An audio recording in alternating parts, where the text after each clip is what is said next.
ጤና ይስጥልን ክቡራትና ክቡራን አድማጮች እንደምን አደራችሁ። ካን ሬዲዮ ሬካ የእስራኤል ድምጽ ሬዲዮ በአማርኛ ቋንቋ የሚያሰራጨውን ዝግጅት እነሆ ጀመረ።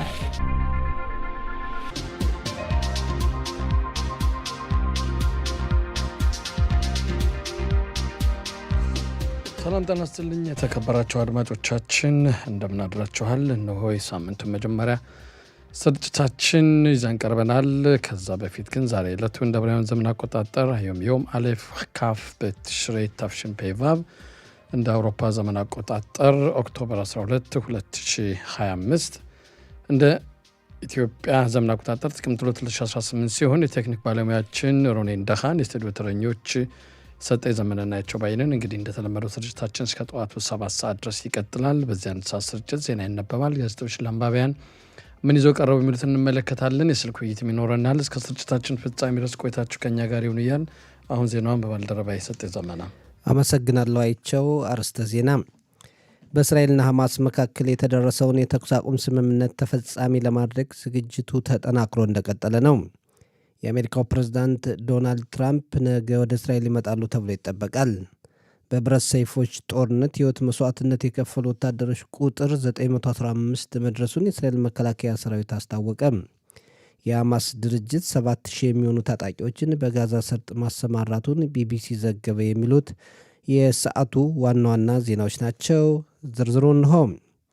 በእስራኤልና ሐማስ መካከል የተደረሰውን የተኩስ አቁም ስምምነት ተፈጻሚ ለማድረግ ዝግጅቱ ተጠናክሮ እንደቀጠለ ነው።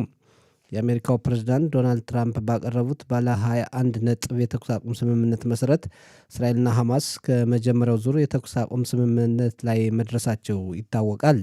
እስራኤልና ሐማስ ከተኩስ አቁም ስምምነት ላይ እንዲደርሱ አሜሪካ፣ ግብፅ፣ ካታርና ቱርክ አስተዋጽኦ አድርገዋል።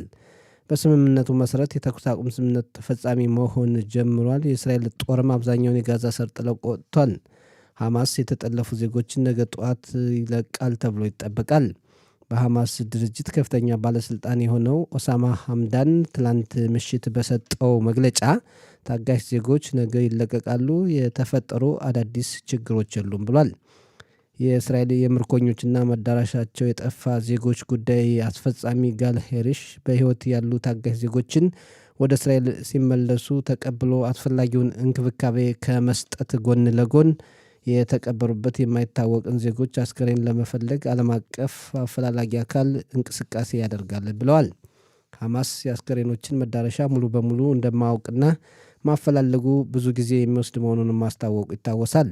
ይህ በእንዲህ እንዳለ በእስራኤልና ሐማስ መካከል የተደረሰውን የተኩስ አቁም ስምምነት ተከትሎ የአሜሪካው ፕሬዝዳንት ዶናልድ ትራምፕ ነገ ወደ እስራኤል ይመጣሉ ተብሎ ይጠበቃል። በክኔሴት ተገኝተውም ንግግር እንደሚያደርጉ ነው የተነገረው። በሐማስና ተባባሪዎቹ የታገቱ ዜጎች ቤተሰቦች የቅርብ ሰዎቻቸው ይመለሳሉ በሚል ተስፋ በከፍተኛ ጉጉት ላይ ይገኛሉ። የታጋች ዜጎች ቤተሰቦች ላለፉት 2 ዓመታት ያለማቋረጥ ጥረቶችን ሲያደርጉ መቆየታቸውም ይታወሳል። 48 ታጋች ዜጎችን ለማስመለስ የሚደረገው ጥረት በተሳካ ሁኔታ ይጠናቀቃል ብለው የሚያስቡ መሆኑን የተጠለፉ ዜጎች ቤተሰቦች ገልጸዋል። የታጋች ዜጎች ቤተሰቦች በተስፋና በጥርጣሬ ላይ እንዳሉም ይታወቃል። በሕይወት አሉ የሚባሉት 20 ዜጎች ያሉበት የጤንነትና ስነ ልቦና ሁኔታም በትክክል አይታወቅም። አስከሬናቸው ይመለሳል የተባሉት 28 ዜጎችም ስንቶች በሐማስ እጅ አሉ የሚለው አጠራጣሪ ነው። ያም ሆኖ በታጋች ዜጎች ቤተሰቦችም ሆነ በመላ የሀገሪቱ ዜጎች የተኩስ አቁም ስምምነት መሆኑና መግባባት ላይ መደረሱ እንዲሁም የተጠለፉ ዜጎች ሊመለሱ በመሆኑ ደስታው ከፍተኛ ሆኖ የሀገሪቱም መነጋገሪያ አጀንዳ እንደሆነ ቀጥሏል። በብረት ሰይፎች ጦርነት ሕይወት መስዋዕትነት የከፈሉ ወታደሮች ቁጥር 915 መድረሱን የእስራኤል መከላከያ ሰራዊት አስታወቀ። በጦር ሜዳ ቆስሎ በሕክምና ላይ የነበረው ሻምበል ሽሙኤል ጋድ ረሃሚም ሕይወቱ አልፏል። የ31 ዓመቱ ተዋጊ ወታደር ባለፈው ማክሰኞ ባዛ በፍንዳታ መቁሰሉ ይታወሳል።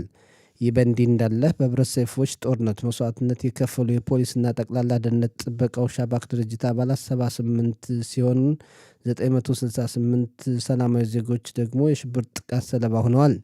እስራኤል ከጥቅምት 7 ቀን 2023 ዓ.ም ጀምሮ እስከ ትላንት ድረስ 1962 ዜጎቿን በብረት ሰይፎች ጦርነትና የሽብር ጥቃት ማጣቷን የካን የዜና ክፍል ዘግቧል። የአሜሪካ መንግስት የመካከለኛው ምስራቅ ልዩ መልእክተኛ ስቲቭ ዊትኮፍ ትላንት ምሽት በቴል አቪቭ ከተማ የታጋቾች አደባባይ ተገኝተው ንግግር አሰሙ። ስቲቭ ዊትኮፍ ልባችን ከታጋች ቤተሰቦች ጋር ነው። እያንዳንዱ የታጋች ቤተሰብ ብዙ ጥረት አድርጓል። በቆራጥ ልብ ያደረጋችሁት እንቅስቃሴ ዓለምን ሁሉ አስደምሟል ብለዋል። ለፕሬዝዳንት ትራምፕና ጠቅላይ ሚኒስትር ናታንያሁ ምስጋና አቅርበዋል። በተመሳሳይ ሁኔታ የፕሬዝዳንት ዶናልድ ትራምፕ የልጅ ባልና የሳቸው የቅርብ አማካሪ ጃርድ ኩሽነር በቴል አቪቭ የታጋቾች አደባባይ ተገኝተው ንግግር አድርገዋል። ጥቅምት 7 ቀን 2023 ዓ ም የደረሰው የሽብር ጥቃት ስሜታቸውን ብዙ እንደጎዳ ገልጸው የእስራኤል ወታደሮች ለፈጸሙት ጀግንነት ምስጋና አቅርበዋል። የኩሽነር ባለቤትና የዶናልድ ትራምፕ ልጅ ኢቫንካ ትራምፕም በቴል አቪቭ ንግግር አድርገዋል። አባቷ ትራምፕ የታጋች ቤተሰቦችና በሰላማዊ ሰልፍ የነበሩ ሰዎችን ስሜት እንደሚረዱና በመንፈስ አብረው እንዳሉም ገልጸዋል። የአሜሪካ መንግስት የመካከለኛው ምስራቅ ልዩ መልእክተኛ ስቲቭ ዊትኮፍ ትላንት በቴል አቪቭ ንግግር ሲያደርጉና የጠቅላይ ሚኒስትር ናታንያሁን ስም ሲጠሩ በቦታው የነበሩ ሰልፈኞች ያሰሙትን ተቃውሞ የእስራኤል ሚኒስትሮችና የክኔሴት አባላት እየተቹ ነው። የሕግና ፍትህ ሚኒስትር ያሪቭ ሌቪን የሰልፈኞች ድርጊት የሚያሳፍር ነው፣ በአስቸጋሪ ወቅት እስራኤልን ለመሩት መሪ ተቃውሞ ማሰማትም ተገቢነት የሌለው ነው፣ ናታንያሁ ባለፉት 2 ዓመታት ብዙ ውጤት አስመዝግበዋል በማለት ሰልፈኞቹ የናታንያሁ ስም ሲጠራ ያሰሙትን ተቃውሞ ሕግና ፍትህ ሚኒስትር ያሪቭ ሌቪን ተቃውመዋል። የትምህርት ሚኒስትር ዮአቭ ኪሽ በበኩላቸው እንዲህ አይነት የአክራሪነት መስመሮች የአብዛኛውን የእስራኤል ሕዝብ አይወክልም፣ ስምምነቱን ለደገፉትና ላመጡት ናታንያሁና ደርመር ምስጋና ይገባል ብለዋል ሚኒስትር ዮአቭ ኪሽ። የሐማስ ድርጅት 7,000 የሚሆኑ ታጣቂዎችን በጋዛ ሰርጥ ማሰማራቱን ቢቢሲ ዘገበ። የሐማስ ድርጅት መሳሪያ ታጣቂዎችን በጋዛ ሰርጥ እንዲሰማሩ ያደረገው በጽሑፍ መልእክትና በመላክና ስልክ በመደወል መሆኑን ቢቢሲ ጨምሮ ዘግቧል። ሐማስ ለታጣቂዎቹ ባስተላለፈው መልእክት ዓላማው አዛን ከወንጀለኞችና ለእስራኤል ድጋፍ ካደረጉ አካላት ለማጽዳት ነው ብሏል። ሐማስ ባዛ 5 አስተዳዳሪዎችን መሾሙንም ቢቢሲ ጨምሮ ዘግቧል። 5ቱም አዳዲስ ሹመተኞች ወታደራዊ ልምድ ያላቸው ናቸው ተብሏል። ይህ በእንዲህ እንዳለ ሐማስ መሳሪያ ታጣቂዎችን መልሶ ባዛ ማሰማራቱ እንዲሁም ለእስራኤል ትብብር አድርገዋል ያላቸውንም እየተበቀለ መሆኑ ተገልጿል። ግብፅ የጋዛ ሰርጥ ጦርነት ማብቃቱን በተመለከተ ነገ ሰኞ ዓለም አቀፍ ጉባኤ የምታካሄድ መሆኑን አስታወቀች። የጉባኤው ዋና ዓላማ የጋዛ ሰርጥ ጦርነት ማብቃቱን ለማስታወቅ ቢሆንም በመካከለኛው ምስራቅ መረጋጋትና ሰላም እንዲሰፍንም ጎን ለጎን ይመከራል ተብሏል። በጉባኤው ቃል አቀባያችን ሮኢ ኬስ ካደረሰን ዘገባ መረዳት እንደቻል ነው ግብፅ ነገ ሰኞ የምታካሄደው ጉባኤ የቱሪስት መዳረሻ በሆነችው የሻራም አሸህ ከተማ ነው። ከ20 በላይ የዓለም መሪዎች በጉባኤው ይሳተፋሉ ተብሎ ይጠበቃል። የአሜሪካው ፕሬዝዳንት ዶናልድ ትራምፕ የጉባኤው ተሳታፊ ይሆናሉ ተብሎም ይጠበቃል። በመጨረሻም የአየር ንብረት ትንበያ በዛሬው ዕለት ሙቀቱ በመጠኑ ይቀንሳል ብለዋል የአየር ንብረት ትንበያ ባለሙያዎች። የዛሬው የሙቀት መጠን በዲግሪ ሴንቲግሬድ በኢየሩሳሌምና አካባቢዋ 23፣ በቴልአቪቭና አካባቢዋ 27፣ በሃይፋና አካባቢዋ 25፣ በኤርሸባና አካባቢዋ 27፣ በኤላትና አካባቢዋ 32 ዲግሪ ሴንቲግሬድ ይሆናል ብለዋል የአየር ንብረት ትንበያ ባለሙያዎች። አይቸው ለሰዓቱ ያለን ዜና እዚህ ላይ አበቃ። ሰጠኝ እናመሰግናለን።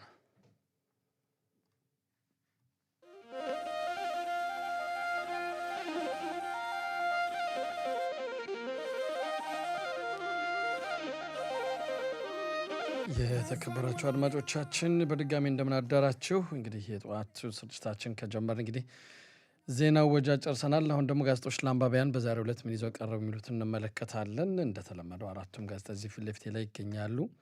ማዕሪብ፣ የዲዮት አህሮኖት፣ ሃአሬትስ እና እስራኤል ሀዮም ናቸው። በተመሳሳይ መልኩ በትናንትናው ዕለት እንግዲህ በተጠለፉት አደባባይ የነበረውን ድባብ በማስመልከት በሰፊው የተዘገበበት ሁኔታ አለ። እንግዲህ በትናንትናው ዕለት እንደሚታወሰው የአሜሪካ መንግስት የመካከለኛው ምስራቅ መልእክተኛ የሆኑት ዊትኮፍ እንዲሁም የዶናልድ ትራምፕ ልጅ ከነ ባለቤቷ እዚህ የተጠለፉት አደባባይ ላይ ንግግር አድርገው ነበር። በዛን ዙሪያ በሰፊው ተዘግቧል። እንግዲህ በማዕሪብ ስንጀምር የመጨረሻ ሰዓታት በተጠለፉት ዜጎች እንግዲህ ያው በምርኮ የተጠለፉት ሰዓታት በማለት ጽሁፉን ይጀምራል። እንግዲህ ከዛም በማከታተልም የመጨረሻዎቹ በዚህ ጦርነት የመጨረሻዎቹ የተሰዉት በማለት የሁለት ወታደሮችን ፎቶግራፋቸውን ይዘው የቀረበበት ሁኔታ አለ። እጅግ በጣም በሚያሳዝን ሁኔታ ደግሞ ጥቅምት 7 የነበረውን ጭፍጨፋ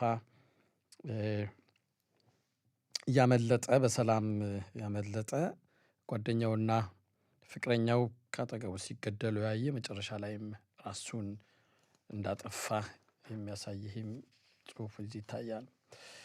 እንግዲህ ወደ ውስጥ ገባ ብለን በምናይበት ሰዓት እስራኤል ቆንጆ ሀገር ነች፣ በእናንተው ጥረት፣ በእናንተው ድጋፍ፣ በእናንተው ኃይል በድጋሜ እስራኤል ትንሰራራለች ሲሉ በትናንት ዕለት በተጠለፍት አደባባይ ንግግር ያደረጉት የአሜሪካው መልእክተኛ ዊትኮፍ የተናገሩት በትልቁ ተጽፎ ይታያል።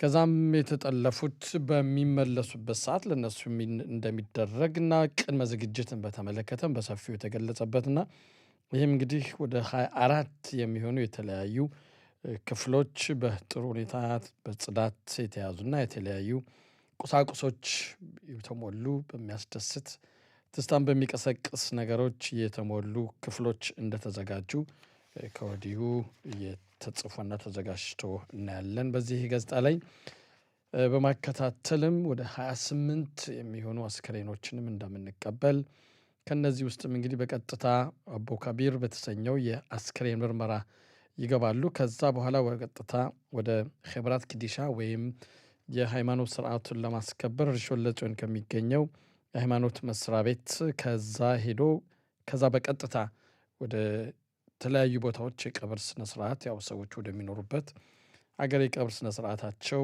እንደሚፈጸም በዚህ ጋዜጣም በሰፊው ተገልጾ ይታያል። ምንም እንኳ ቃል የተገባልን ነገር ቢሆንም ብዛት ያላቸው እስራኤሎችን የገደሉ ሽብርተኞች በዕድሜ ፍታሽ ታስረው የነበሩት ተፈርዶባቸው ታስረው የነበሩት እነሱም እንግዲህ ወደ 250 የሚሆኑት ይለቀቁ ነው።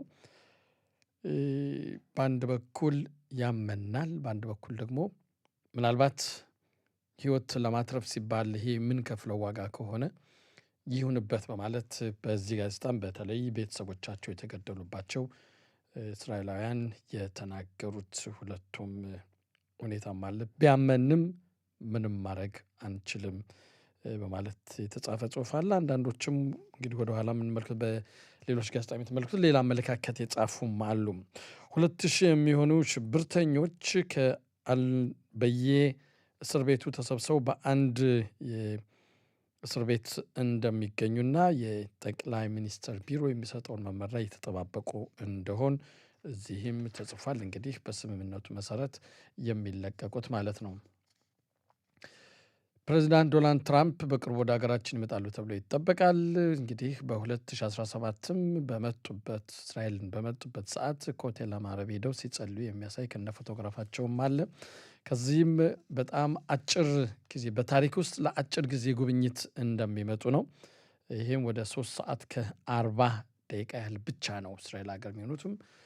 በዚች ሰዓትም እንግዲህ ክኔሴት ውስጥ ንግግር አድርገው ከጠቅላይ ሚኒስትርና ፕሬዚዳንት ጋር ተገናኝተው ወዲያውን ወደ ሻርም ሼህ ወደ ግብፅ እንደሚበሩና ከዛ ደግሞ ከአረብ ሀገራት መሪዎች ጋር ልዩ ጉባኤ እንደሚያደርጉ ተጽፏል። በዚህ ላይ ግን ያለ ናታንያሁ በማለት የተጻፈ ጽሁፍ አለ። እንግዲህ የዚህ ስብሰባ ዋና ወይም የዚህ ጉባኤ ዋና ዓላማም የተለያዩ የአረብ ሀገራትን ከእስራኤል ጋር የዲፕሎማት ወይም የስምምነት የሰላም ስምምነት እንዲኖራቸው ለማፋጠን የሚል ሁኔታም ተጽፏል። እጅግ በጣም በሚያሳዝን ሁኔታ ይላል። እዚህ ላይም አዳም ራሱን ያጠፋው ሮይ የተባለው ወጣት እንግዲህ በጥቅምት 7 በነበር ኖቫ በተሰኘው ፓርቲ ላይ የፍቅረኛው እንዲሁም የልጅነት ጓደኛው ሲገደሉ አይቷል። ከጊዜ በኋላም እንደገና የረዛ እናቱ ራሷን አጥፍታለች።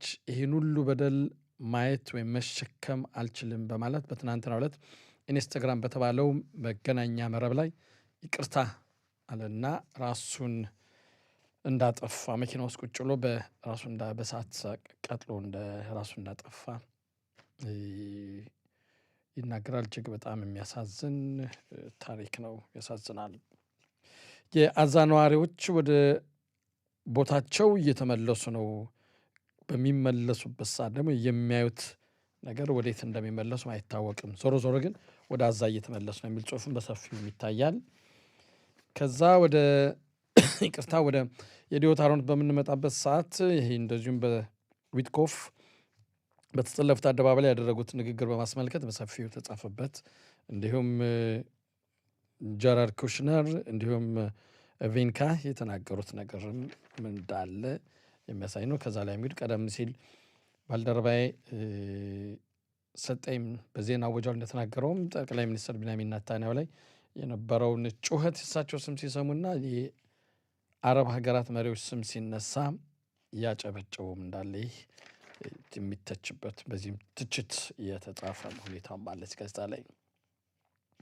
ሐማስ አሁንም አለ የትም አልሄድም የሚል አንድ አስተያየት የሚገልጽ የጻፈው ሁኔታ አለ። እዚህ ጋር የታል ያላችሁን ቃል የገባችሁልን ነገር ሁሉ የታል በማለት እሱም በጥያቄ ምልክት አስቀምጦታል። ከዛም እንግዲህ እኒህ የአሜሪካው መልእክተኛ በጋዛ ሰርጥ መከላከያ ሰራዊት ወዳለበት ቦታ በመሄድ ቦታውን እንደጎበኙና ምንም ቢሆን መጨረሻ ምንም እንኳ የተጠለፉት አሁንም መጠዋል የገቡ ያህል ስሜት ቢሰማንም ከምንም ነገር እንዲያደናቅፍ አያስፈልግም በማለት ቦታው ድረስ በመሄድ በተለይ መከላከያ ሰራዊት አፈግፍጎ ወደ ኋላ ካለበት ደንበር ድረስ በመሄድ እንደጎበኙ እንደተመለከቱ የሚያሳይ ጽሑፍም ይታያል። እጅግ በጣም በታሪክ ውስጥ አጭር ለሆነ የፕሬዚዳንት ዶናልድ ትራምፕ ጉብኝት ጊዜ በእስራኤል ያንን በተመለከተ የተጻፈው ላለም 2000 እንግዲህ በዚህ ጋዜጣ ላይ 2000 የጦርነት ጥቅምት 7 ከተጀመረበት ጊዜ ጀምሮ 2000 እስራኤላውያን ሕይወታቸውን እንዳጡ የተጻፈበት ጽሑፍ አለ። እዚህ 1120 ሰላማዊ ዜጎች ሲጠፉ ወደ 880 የሚሆኑ ደግሞ በጦርነቱ የወደቁና በሽብር ፈጠራ ድርጊት የተገደሉ በማለት ያለውን የተከፈለውን ዋጋ በማስመልከት እዚህ ላይ በሰፊ ጽፎ ይታያል። ሐማስ ተመልሶ ጋዛን ለማስተዳደር አሁን ኃይሉን እያጠናከረና ወደ በተለይ ጋዛ ውስጥ ራሱን እያጠናከረ ይገኛል። ይህም እንግዲህ የበቀል እርምጃ ጀምሯል በማለት የተጻፈ ነው። ትናንት እንግዲህ ሁላችንም በቴሌቪዥኑ መስኮት እንዳየ ነው በጥይት አንዱን ከእስራኤል ጋር ተባብረሃል በማለት ጉልበቱ ላይ በጥይት ሲመቱት አይተናል። ያን በማስመልከትም ያው የዛ ተመሳሳይ ጽሑፍ እዚህ ጋዜጣ ላይ ጽፎ እናያለን። ይህም የሮኢ ራሱን በራሱ የማጥፋት ነው። የታል ቃል የገባችሁልን ይላል እዚህ ላይ ቃል የገባችሁልን መጨረሻ የማሸነፍ ሁኔታ ርዕስ አድርጋችሁ ያስቀመጣችሁት እውን ሆነ ወይ? ጋዛ እስከ መጨረሻው ድረስ ጋዛን ትበታተናለች፣ ሐማስ ከመሳሪያው ይጸዳል፣ ከዛም ቀስ በቀስ ያው የተጠለፉት ሙሉ በሙሉ ይመለሳሉ፣ ጋዛም የእስራኤል በጋዛ ላይ የደህንነት መቆጣጠር አቅም አላት ብላችሁን ነበር የታል በማለት እዚህ ጽሑፍም ያው ጥያቄ ምልክት ያለ ነው። ተጠባባቂ ወታደሮች እንግዲህ ጋዛን ውስጥ ለቀው ሲወጡ የሚያሳይ ፎቶግራፍና እያንዳንዶቹም ከተሰዉት ጓደኞቻቸው እህት፣ ወንድም የነሱን ፎቶግራፍ ይዘው የነሱ ሀዘን አሁን ይጀምራል በሚል ሁኔታ የተጻፈ እዚህ ላይ ጽሑፍም አለ። በመከታተል ሀሬጽ በምንመጣበት ሰዓትም ወደ ሀሬጽ ስንመጣም መከላከያ ሰራዊት ጋዛን ለቆ የሚወጣበት ደንበር ድረስ ለቆ እንደወጣ የሚያሳይ ጽሑፍም አለ። ከዚህ በማከታተል እንግዲህ የሚለቀቁት የእስረኞች እጃቸው በደም የተጨማለቀ እስረኞች የሚለቀቁትም እነሱም ብዛት ያላቸው እስራኤላን የገደሉ ናቸው።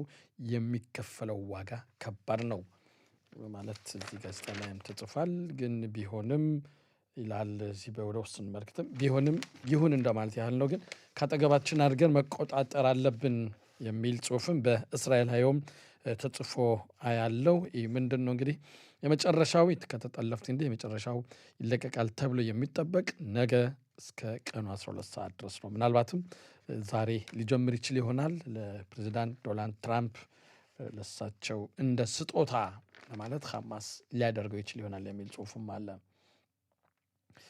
ከዛም ወደ ውስጥ በሚገባበት ሰዓት እንግዲህ ተመሳሳይ ሁኔታ ምንም አዲስ የተለየ ነገር የለም።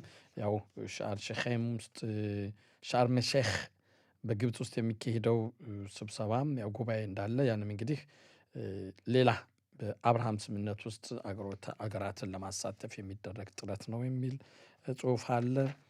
ብዙም የተለየ ነገር የለውም። ክቡራትና ክቡራት አድማጮቻችን እንግዲህ ጋዜጦች ለአንባቢያን በዛሬው ዕለት ምን ይዘው ቀረቡ የምንላቸው የእስካሁኑ ነበር። የተከበራችሁ አድማጮቻችን ስርጭታችን እንደቀጠለ ነው። አሁን ደግሞ ከቀድሞ ክኔሴት አባል አቶ ፈንታሁን ስዩም ጋር ቃለ ምልልስ እናካሄዳለን። እሱም በስልክ መስመራችን ይገኛል። ጤና ይስጥልን አቶ ፈንታሁን፣ እንደምን አለ? እንደምን አደርክ? ሰላም ጤና ይስጥልኝ ለእናንተም እንዲሁም ለአድማጮች። የአሁኑን የስራ ድርሻህን ረሳንና በትምህርት ዘርፍ ነው እንግዲህ የአዳሪ ትምህርት ቤት ኃላፊ ነህ። እንዴት ነው? ሰላም ነው? እንዴት አለ? እኛ ጋር ሰላም ነው፣ እግዚአብሔር ይመስገን። ፈንታሁን ደህና አደርክ? ሰላም ጤና ይስጥልኝ። እንዴት ነህ? ደህና ነኝ።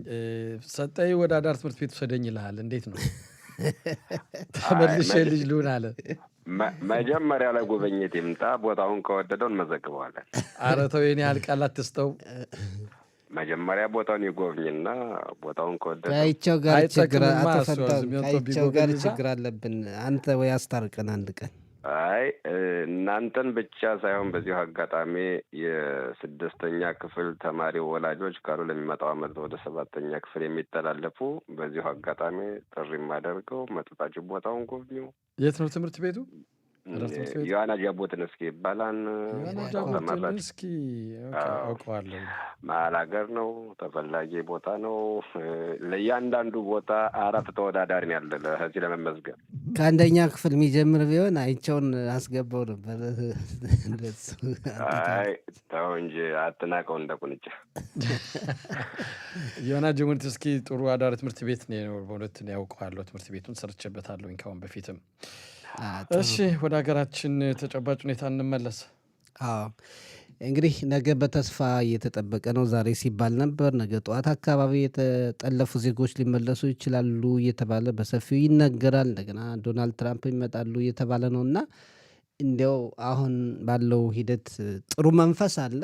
ተግባር ላይ ይውላል ብለህ ታስባለህ? ሙሉ በሙሉ እንግዲህ ሰጥ ታስታውስ ከሆነ ባለፈው ቃለ ምልልሳችን ይሄ ጉዳይ ተግባራዊ የሆነ አንተ አምንበታለህ ብለኸኝ እኔ አምንበታለሁ። የማምንበትን ምክንያትም በወቅቱ ጠቅሼ ነበር። የጠቀስኩበት ዋናው ምክንያት ቱርክና ካታር በዚህ ጉዳይ አምነው ለፕሬዚዳንት ትራምፕ ድጋፋቸውን ስላሳወቁ በይፋ ለሐማስ አማራጭ የለውም። ምክንያቱም ቱርክና ካታር ለነሱ ደጀን ናቸው፣ በኢኮኖሚ እርዳታም ሆነ በሙያ እርዳታም ሆነ እና የነሱን ቃል ካጠፈ ሐማስ ብቻውን ቀረ ማለት ነው።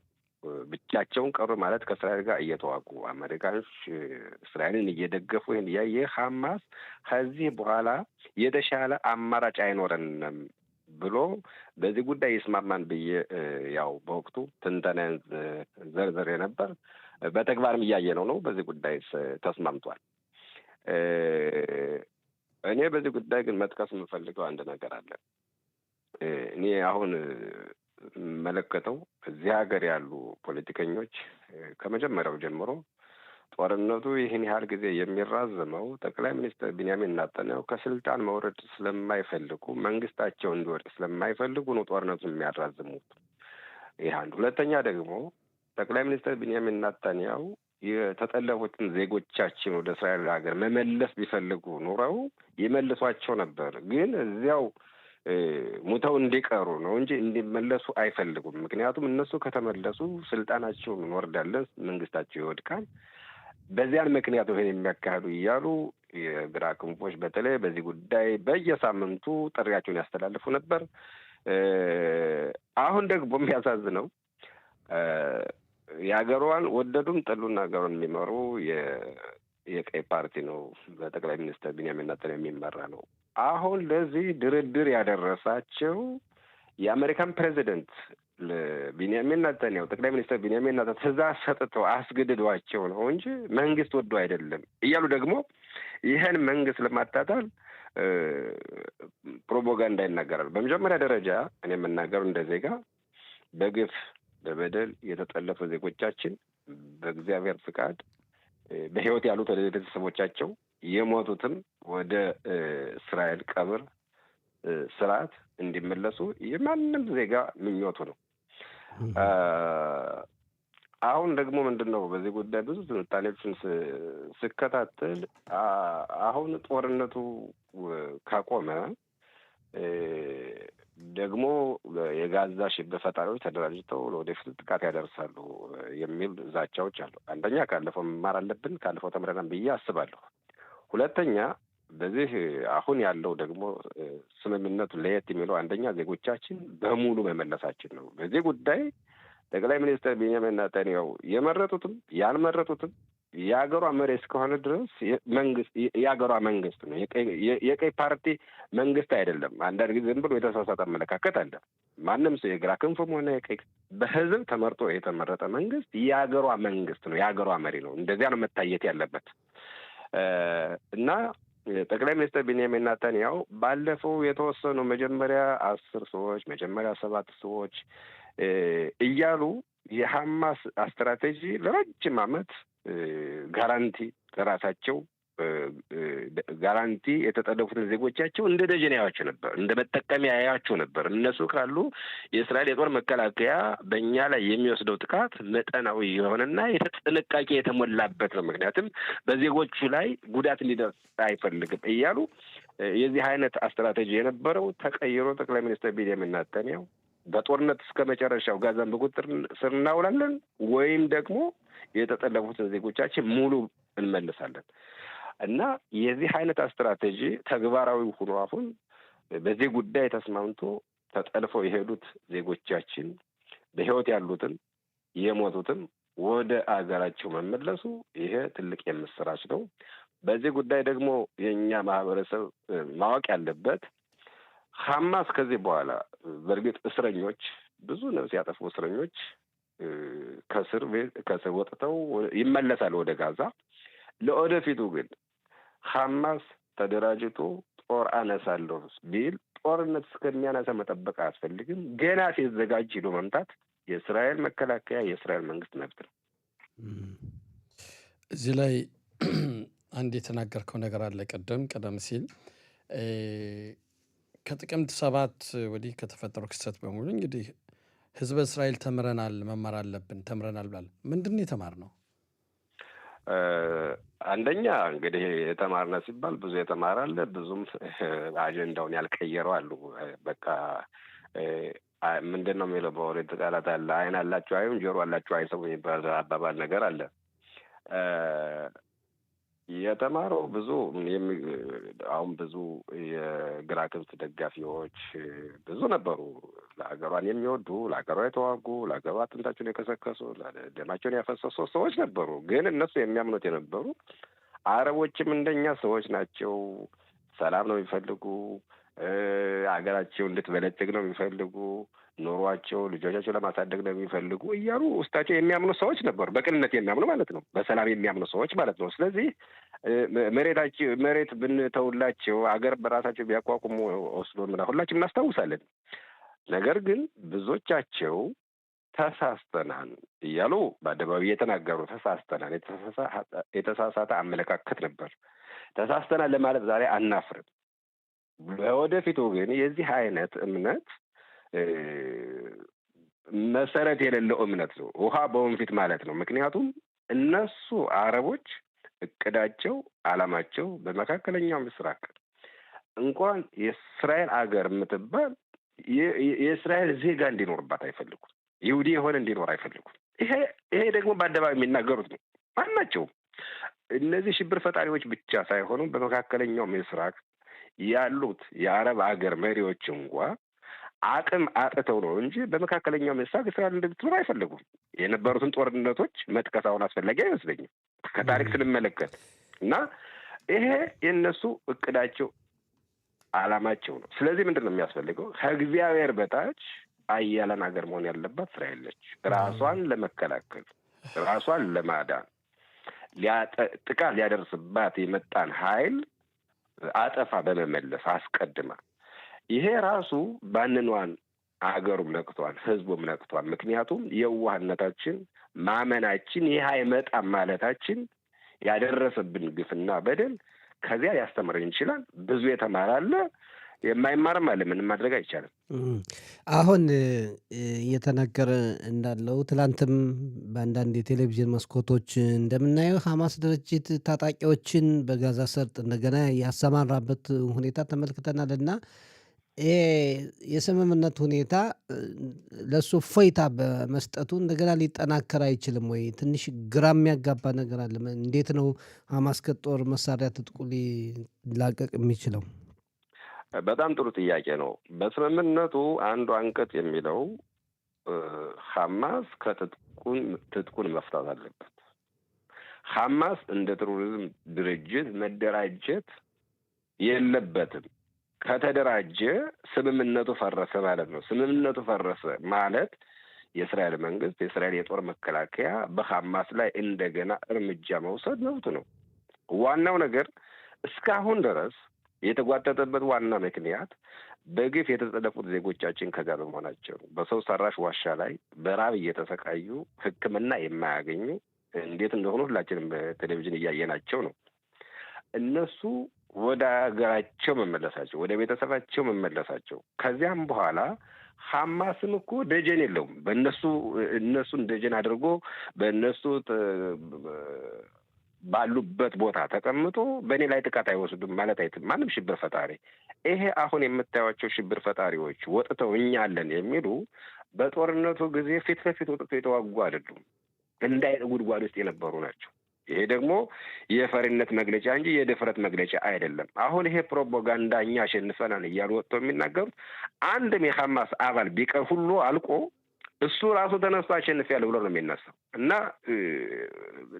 በሰፊው ነው መመልከት የሚገባው። ከኛ ለጊዜው የተጠለፉ ዜጎች ጉዳይ እስኪመለሱ ነው እንጂ ነገሮች ምናልባት መልሰው ጦርነትም ሊሆን ይችላል። እነሱ ይሄ ይቀራል። እነሱ ሐማስ እኮ ትጥቁን ካልፈታ ለወደፊቱ በእስራኤል ዜጋ ላይ እርምጃ ለመውሰድ ቅድመ ዝግጅት ካደረገ ራሱን ካደራጀ ወጥቶ ጥቃት እስከሚጀምር መጠበቅ አያስፈልግም። ካለፈው መማር አለብን። ካለፈው ካልተማር እኛም ሞኞች ነን ማለት ነው። አሁን እንኳ የእስራኤል ሕዝብ ሞኝ አይመስለኝም፣ ተምሯን ብዬ አስባለሁ። ነገር ግን እኔ በጣም የሚያሳዝነኝ ነገር አለ። አሁን ድሮ የጠቅላይ ሚኒስትር የነበሩ እንደነ ኤሁድ ባራክ እንደነ ኤሁድ ኦልመርት ያሉ እንዲሁ ብዙዎችም አሉ የፖለቲካ ፓርቲ መሪዎች እቅዳቸው፣ አላማቸው ይህን መንግስት ለመጣል እያሉ ስለ ወታደሮቻችን ልጆቻችን፣ ወንድሞቻችን ናቸው። አጥንታቸውን ከስክሰው ደማቸውን አፍስሰው ራሳቸውን እየሰዉ የተዋጉ ናቸው ለሀገራቸው ብለው እነሱን ንጹሐን ዜጋን እያጠፉ ነው እያሉ በዓለም ቃለ መጠይቅ እያደረጉ የሚናገሩ ከጠላት ጋር ለጠላት መሳሪያ ሰጡ ማለት ነው። ለጠላት ድጋፍ አደረጉ ማለት ነው።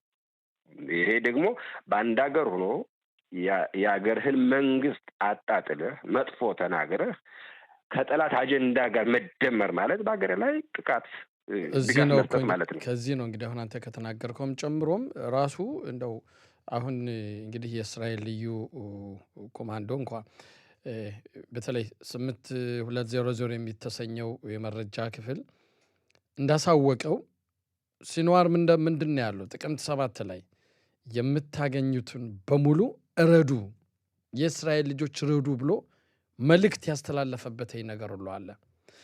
ያ እንደዚህ ሊያል እየተናገረ እንኳ አሁንም ቢሆን በውስጣችን ያለው ሽኩቻ፣ አሁንም በውስጣችን ያለው ጥላቻ ሁሉን ነገር ከፖለቲካ ጋር አቀላቅሎ መያዙ ወዴት ነው የሚወስደን? በሰላማዊ ሰልፉ ትናንት የታየ ሰላማዊ ሰልፉም አለ። ለጠቅላይ ሚኒስትሩ ስም ሲጠራ ጮሁ፣ የተቃውሞ ጩኸት የነ ኤርዶዋን የካታሩ መሪ የነ አልሲሲ ስም ሲጠራ ደግሞ ልል ብለው አጨበጨቡ። እኔ በእውነት በአጋጣሚ እሱንም በቴሌቪዥን አይቼዋለሁ። ጠቅላይ ሚኒስትር ኔታንያሁን ዊትኮፍ ምስጋና ሲሰጡ ለዚህ ስምምነት ደጀን የነበሩ ሀሳቡን የደገፉ የተስማሙ ጠቅላይ ሚኒስትር ቢንያሚን ኔታንያሁ ናቸው ብለው ሲናገሩ በቃ የከፋ አመለካከት የነበራቸው ከዚያ የነበሩ ሰዎች። ከዚያ በመቀጠል ግን የቱርክን አርዶዋን ለእኛ የሚናገረው እንደ ጠላት ነው። ሀማስን ደግፎ የሀማስ ተወካዮች ቱርክ ነው የሚገኙት። በመርከብ እያደረጉ ጋዛ መግባት አለብን እያሉ በጠላቶች አመካካይነት የሚልኳቸው ቱርኮች ናቸው። እርሱ ሲነሳ ግን አጨበጭቡ። ይሄ ራሱ የነሱ ደካማነት አመለካከት መግለጫ ነው እና እቅዳቸው፣ አላማቸው የፖለቲካ ብቻ መሆኑን በይፋ አሳዩ። ለተጠለፉት ዜጎች ነው ምንዋጋ እያሉ የተጠለፉባቸውን ዜጎች ቤተሰቦች መጠቀሚያ እያደረጉ ፖለቲካ ሲያራምዱ የነበሩት እውነቱ ታወቀላቸው። ግን ይሄ ምንድን ነው የሚፈጥረው? የቀይ ክንፍ መራጭ የነበረን ህዝብ እየደመሩት ነው። ይህን እያየ ነው እንዴ ለካ በዚህ መልኩ ሲመሩ የነበረ አላማቸው ለተጠለፉት ዜጎች አይደለም፣ አላማቸው ለሀገሩ አይደለም። አላማቸው መንግስትን ጥሎ ጠቅላይ ሚኒስትር ቢንያሚን ኔታንያሁን ከስልጣን አውርደው ስልጣን ለመያዝ ነው እና ስልጣን ለመያዝ ሀገርህን መጉዳት አለብህ። ይህን ደግሞ ህዝቡ ሞኝ አይደለም። ህዝቡ ሞኝ ቢሆን ኖሮ ጠቅላይ ሚኒስትር ቢንያሚን ኔታንያሁ 18 ዓመት አይገዙም። ወንጀል ሰርተዋል አሉ። ወንጀል የሰራ ሰው ለፍርድ ይቀርባል። ፍርድ ቤት ውሳኔ ይወስናል። ይሄ የሚጓተተው እንደገና አይ ወንጀል እኮ አይደለም ወንጀል ነው፣ በቃ ውሃ ቀዳ ውሃ መለስ። ይሄ ሁሉ እቅድ አላማ ጠቅላይ ሚኒስትር ቢንያሚን ኔታንያሁን ከስልጣን ለማውረድ ከሆነ የፖለቲካ ጉዳይ ነው። የፖለቲካ ጉዳይ ደግሞ መፍትሄ ማግኘት የሚችለው በፖለቲካ አካሄድ ብቻ ነው። ያ መሆን የሚችለው በምርጫ ብቻ ነው። ጠቅላይ ሚኒስትርም ሆነ ኔታንያሁም ሆነ ማንም ባለስልጣን በዲሞክራሲ ሀገር ከስልጣን ማውረድ የሚቻለው በምርጫ ነው። በምርጫ ደግሞ አቅም እንደሌላቸው ያውቃሉ። ምክንያቱም ብዙሃኑ ህዝቡ የፍልስጤም ሀገር እንድትቋቋም አይፈልግም። ኢየሩሳሌም ሁለት እንድትከፈል አይፈልግም። ይህን አይደግፍም። በኦስሎ ሞከሩ ሳይሳካከር አሁን ኦስሎን ለመመለስ ነው ከፍተኛ ጥረት የሚያደርጉት።